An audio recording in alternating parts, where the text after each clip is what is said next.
I'm Il Neige, and if you know me, you might know that I'm a bit of a Nintendo fan.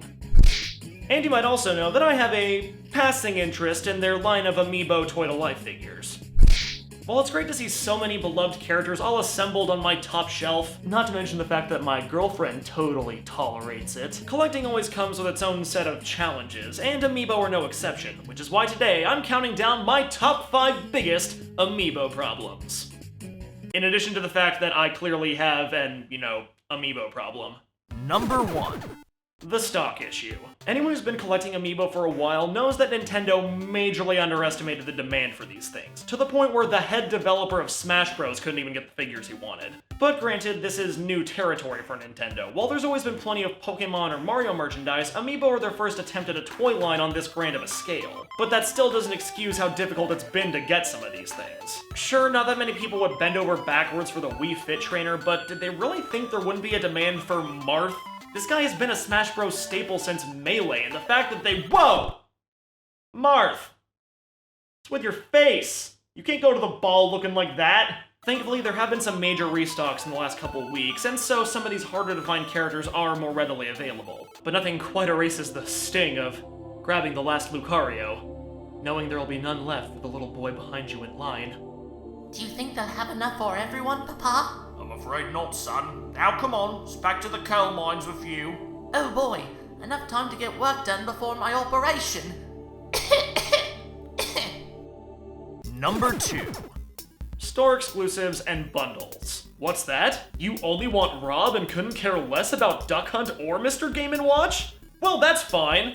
Unless you live in the United States, in which case you're screwed. If you live in Europe or Asia, this hasn't been a huge issue for you. But those of us in the United States have had to do a little extra work to get our hands on the figures we want. If you want Shulk, go to GameStop. If you want Meta Knight, go to Best Buy. If you want Jigglypuff, go to Target. Oh, and limit 1 of each figure per customer, limit 2 figures maximum per customer, and you know we're gonna sell out in 2 hours, so have fun hunting on eBay for anything you didn't get. Thanks, Nintendo of America. Exclusives aren't that big of an issue anymore because most stores are sure to have plenty for everyone on launch day. And some figures have even broken exclusivity recently. You can walk into pretty much any Best Buy and find a Greninja now. But why should I have to shell out $35 for an entire Retro 3-pack when the only character I want is the robot guy? And I probably wouldn't mind the bundles and store exclusives if they weren't exclusive to American stores. Reggie, I want to give you my money. Stop making me jump through hoops to do it.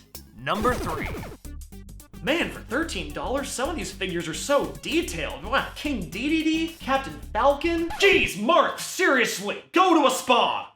Take Link with you, gosh. The poses for the Smash Bros. Line were not conceived as designs for toys. So while rounder, more cartoony characters look fantastic, more detailed anime-style characters look gross. There is something to be said for the level of detail they managed to pull off for the price point, but what does it say when the most popular Amiibo is one of the worst looking? Number 4. Limited functionality. Toy-to-life figures are still a relatively new form of play, so there's a lot of potential that's gone unexplored. The function of the first Amiibo line is awesome. An artificial intelligence fighter whom you get to train and then force into cockfights with all your friends. These things are probably the closest we're ever going to get to real-life Pokemon. But outside of Smash Bros, there's a certain lack of imagination. In Mario Kart, you can get new costumes for your racers. Cool. But so many games like Kirby and the Rainbow Curse and Chibi Robo seem to just default to God mode. Scan an Amiibo and suddenly you're unstoppable. Or worst case scenario, you get an entire line of Amiibo that allow you to play the game.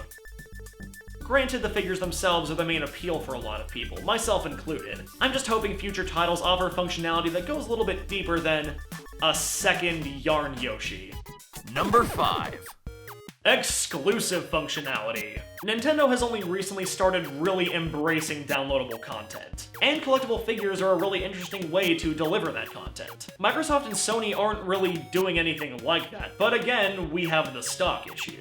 In Codename Steam, you can scan any Fire Emblem amiibo and unlock that character, which is really cool, until you remember that the Fire Emblem characters have been consistently some of the most difficult figures to find over the last year. It's one thing to want the functionality but not the figure, and another thing to want the functionality but not be able to find the figure. Now, Amiibo logic starts with the figure, and anything they do with the games is supposed to be more of a little bonus. But why do I have to drop $13 on a Link figure if I only want to unlock an extra weapon in Hyrule Warriors? Obviously that's not the case for me because, you know.